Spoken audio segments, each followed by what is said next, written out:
Jangan lupa untuk subscribe, share, dan nyalakan lonceng notifikasinya sebagai bentuk dukungan kamu. Do you see what I see? Yakin gak mau dapetin t-shirt spesial kontributor keren ini? Selain cerita kamu bisa didengarkan oleh jutaan telinga, kamu juga bisa dapetin t-shirt keren ini hanya dengan mengirimkan cerita pengalaman horor kamu ke email podcast.ceritahoror@gmail.com. Kami tunggu.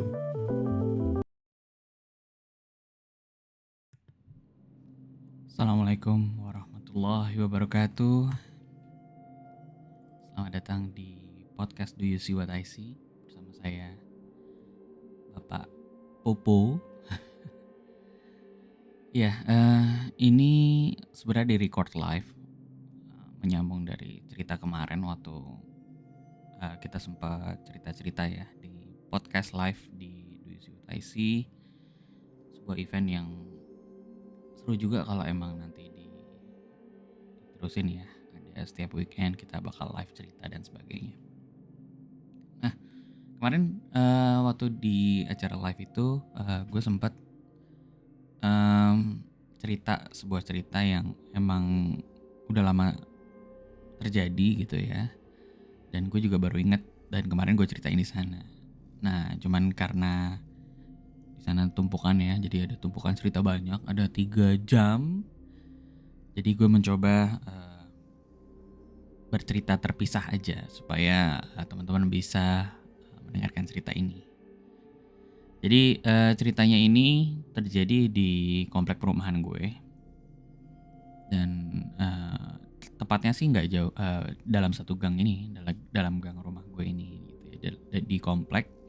Jadi ada salah satu rumah di ujung ini yang selalu dijual, terus dijual lagi, dijual. Jadi kayak nggak pernah punya pemilik yang tetap gitu ya. Nah, kejadiannya gue dapat cerita ini dari pemilik rumah pertama. Jadi si bapak ini pekerjaannya adalah biro jasa gitu ya. Nah, kebetulan gue sempat menggunakan jasanya dia, jasa beliau ini untuk mengurus beberapa surat-surat kendaraan gue lah di rumah gitu. Nah, ketika sudah selesai urusan, akhirnya ada cerita-cerita lah. Ini karena kemarin ceritanya juga nyambung sama cerita tukang jualan gitu ya, tukang nasi goreng. Jadi ketika itu udah malam, udah selesai kegiatan sama si bapak ini, karena gue juga ngambil juga sama dia, ngambil surat-suratnya ya. Terus tiba-tiba ada tukang nasi goreng gitu. Wah, jadi keinget.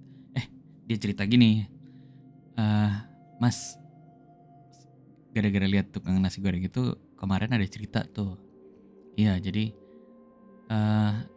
di rumah itu tuh, yang itu dia nunjuk rumahnya. Nah, rumahnya tuh kebetulan bentuknya agak L gini ya, kayak L. Jadi ini rumah utama ya. L-nya ini adalah bagian dari renovasi barunya. Yang di ujung L-nya ini itu ada dapur. Di dapur ini jadi L, rumahnya L, tapi di pagarnya L juga. Jadi tetap kotak, tapi L-nya L pagar, yang ini L rumahnya. Nah, di ujung L ini yang di renov ini ada bagian dapur yang memang langsung menghadap ke jalan gitu. Nah, di ujung L itu ada sebuah jendela 2 jendela besar gitu ya. Jadi memang sering dibuka. Jadi kalau kita dari luar, dan itu memang sering tidak pernah dipasangi tirai gitu ya. Nah, jadi kalau kita jalan dari luar emang kelihatan itu dapur. Nah, suatu malam si tukang nasi goreng ini langganan kita, dia lewat ke situ. Terus tiba-tiba si orang rumahnya beli gitu ya, buka jendela. Dia lagi nongkrong di situ karena lagi melayani orang rumah depannya. Terus tiba-tiba dari pintu dapur ini terbuka pintunya. Das gitu, terus bilang, "Bang, beli nasi goreng." Gitu. Oke, dibeli nasi goreng. Cuman si orang yang punya rumah ini yang beli nasi goreng dari pintu jendela ini, maksudnya nggak pakai piringnya dia, tapi ya mungkin pakai pikiran si abang ini, udah pakai piringnya dia gitu kan. Ya udah, harusnya dia dibikinin karena dia tahu si orang ini nungguin di pintu, di jendela gitu kan. Karena emang jendelanya bisa buat bisa masukin makanan dari situ. Jadi Oh dia pikir mungkin emang aksesnya lewat situ. Ya udah, dia masak, no worries gitu ya, kayak emang nggak pernah berpikir apa-apa gitu. Ya tukang jualan juga udah lama banget di sini gitu kan. Sampai udah mateng, begitu balik badan, ya dia ngeliat yang tadi order, si perempuan ini mukanya serem banget gitu ya. Dan dia baru sadar ternyata yang dia lihat ketika balik badan. Jadi dia persis si tukang nasi goreng ini membelakangi nasi gorengnya, membelakangi pintu jendelanya gitu. Jadi begitu balik badan mau ngasih nasi goreng yang udah matang, dia sekaget-kagetnya ngelihat bahwa yang order ini bukan manusia. Karena saking takutnya si tukang nasi goreng ini gitu ya, gerobaknya ditinggal. Dan dia nggak punya nyali buat ngambil si gerobak nasi gorengnya dia hari itu. Jadi dia karena saking takutnya ngelihat begituan, si gerobak ini ditinggal sampai pagi. Nah itu ceritanya. Gara-gara cerita itu ngobrol lah sama si bapaknya, karena rumah ini kan habis dijual, udah pernah dicopot, pelangnya dijual, terus kok dijual lagi gitu ya. Jadi kan emang kita sering bergosip gitu ya di antara para tetangga. Rumah itu dijual bolak-balik gitu ya. Dan ternyata gue juga baru tahu ya setelah sekian lama, ternyata si bapak biro jasa ini adalah pemilik pertama rumah ini gitu. Itu kan dulu rumah saya, Mas.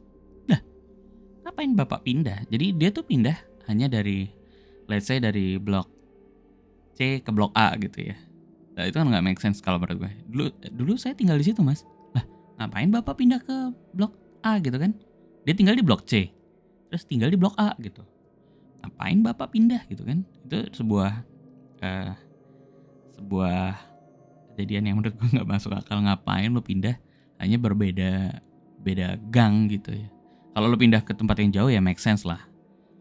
Dan dia emang menjual rumah itu dan membeli rumah baru di komplek yang sama yang sebenarnya jaraknya tidak terlalu jauh dan bahkan deket banget. Kalau walking distance mungkin cuma 2-3 menit udah sampai di rumah barunya ini gitu ya. Nah itu ceritanya. Dan akhirnya dia cerita lah. Jadi kenapa sejarahnya rumah ini tiba-tiba sering berganti-ganti pemilik. Nah ceritanya dia tinggal di situ udah lama, jadi fine-fine aja. Sampai suatu hari dia pengen renov rumah. Nah tadi kan gue cerita rumahnya L gitu ya. Nah di bagian L ini dulu ada pohon besar sekali. Gue juga lupa pohon apa, pohon mangga kalau nggak salah.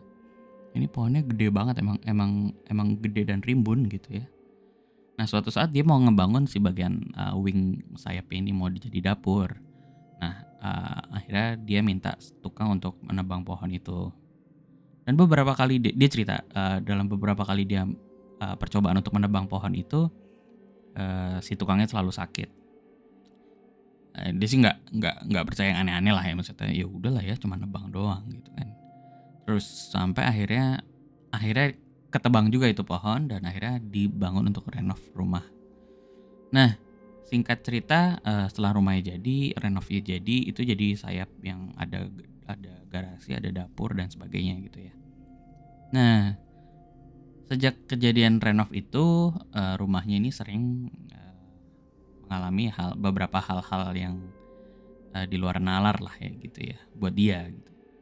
Yang pertama waktu suaminya kerja, istrinya tidur, tiba-tiba ada cerita dari istrinya bahwa suatu saat si istrinya pas tidur, pas melek, istrinya nih posisinya nempel sama plafon atas rumah, plafon atas ini ya kamar.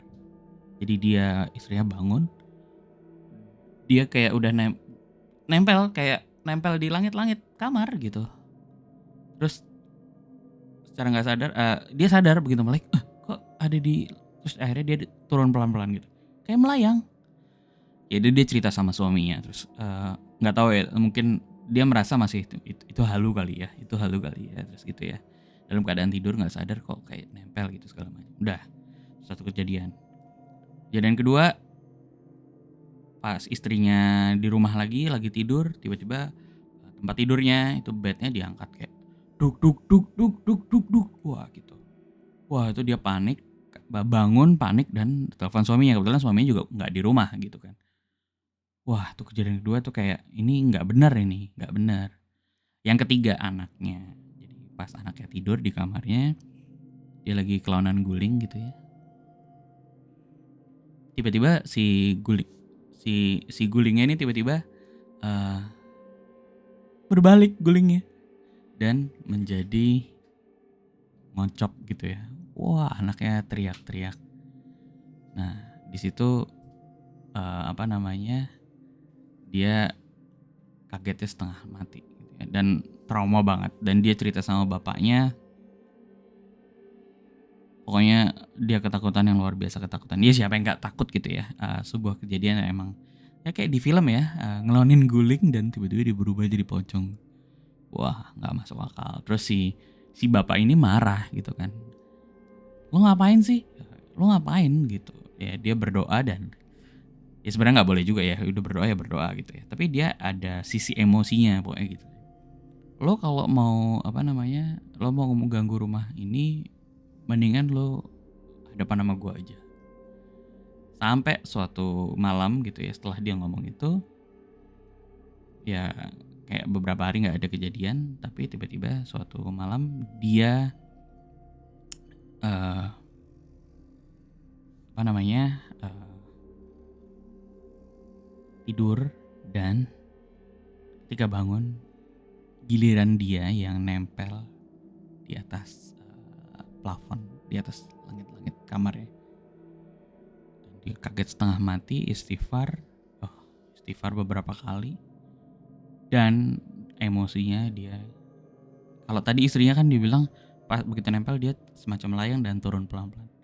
Kalau suaminya itu semacam dijatuhin gitu ya. Jadi dia jatuh bebas dari plafon rumahnya yang mungkin gak terlalu tinggi sih, kayak jatuh ke kasur. Bledak gitu. Untungnya kasur ya. Wah, udah itu jadi trigger emosi. Pokoknya abis itu ya dia sholat, dia bilang dia sholat baik-baik aja, cuman ini dalam taraf kayak ganggu lah gitu ya. Ya singkat cerita akhirnya dia menjual rumah itu dan pindah. Dan ini ceritanya masih berlanjut nih, ketika rumah itu udah dibeli orang gitu ya. Udah berapa lama kemudian gue juga tahu nih rumah udah ditempatin sama keluarga baru gitu ya. Nah akhirnya lucunya gitu ya, dia nunjukin foto gitu ya. Mas lihat foto deh ini. Ini kan si tetangga kita itu ya, maksudnya si keluarga ini. Ya kita tahu keluarganya berempat. Tapi di foto yang dia kirim itu ada fotonya gitu ya. Fotonya berdelapan coy. Jadi ini ceritanya mereka sekeluarga berempat foto di depan rumah, tapi jadinya berdelapan. Ada 4 orang yang dia tidak tahu itu siapa. Jadi nggak ada. Maksudnya secara foto, itu foto ya kayak gue foto sama teman-teman gitu ya. Tapi sebenarnya foto itu kejadiannya adalah 4 orang aja, jadi 2 orang, bapak ibu dan 2 anaknya foto. Tapi fotonya ini hasilnya ada 4 orang lagi yang mereka nggak tahu siapa, dan seolah-olah ini kayak foto 2 keluarga gitu. Wah gila sih, kayak nggak masuk akal. Cuman ya kalau lihat fotonya sih nggak ada yang janggal gitu. Jadi kayak lihat foto ya foto biasa lah. Ya nggak lama rumah itu dijual lagi, dan terus berlangsung seperti itu, dijual lagi. Ya walau alam ya. Harusnya sih dengan doa, misalnya rajin sholat, zikir, baca Quran ya harus udah hilang. Tapi nggak tahu ini keadaan hari ini, mungkin kayaknya sih ada penghuninya ya. Maksudnya ada yang udah pakai gitu. Entah itu dalam dikontrak atau dijual. Tapi ya udahlah. Ya berangkat dari sebuah cerita tukang nasi goreng, ternyata rumah yang begitu tuh masih ada ya. Ya gitu deh cerita hari ini. Kalau teman-teman warga desa Sukawadi punya cerita, jangan lupa share juga cerita teman-teman semua. Dikirimkan ke email podcast.ceritahoror@gmail.com. Jadi mudah-mudahan cerita teman-teman bisa ditayangkan, didengarkan oleh orang banyak, dan kita dari Perangkat Desa Sukawedi, kita punya merchandise spesial buat kamu yang mengirimkan cerita ke podcast Do You See What I See. Terus simak, jangan lupa subscribe kalau belum subscribe. Kasih tahu teman-temannya ada channel cerita horor yang mungkin udah lebih dari berapa ya? 600 cerita di sini ya. Dan sehat-sehat selalu, jaga protokol kesehatan, sehat-sehat lah pokoknya. Tetap beraktivitas normal. Sampai jumpa di cerita selanjutnya. Assalamualaikum warahmatullahi wabarakatuh. Do you see what I see? Jangan lupa untuk subscribe, share, dan nyalakan lonceng notifikasinya sebagai bentuk dukungan kamu. Do you see what I see? Yakin nggak mau dapetin t-shirt spesial kontributor keren ini? Selain cerita kamu bisa didengarkan oleh jutaan telinga, kamu juga bisa dapetin t-shirt keren ini hanya dengan mengirimkan cerita pengalaman horor kamu ke email podcast.ceritahoror@gmail.com. Kami tunggu!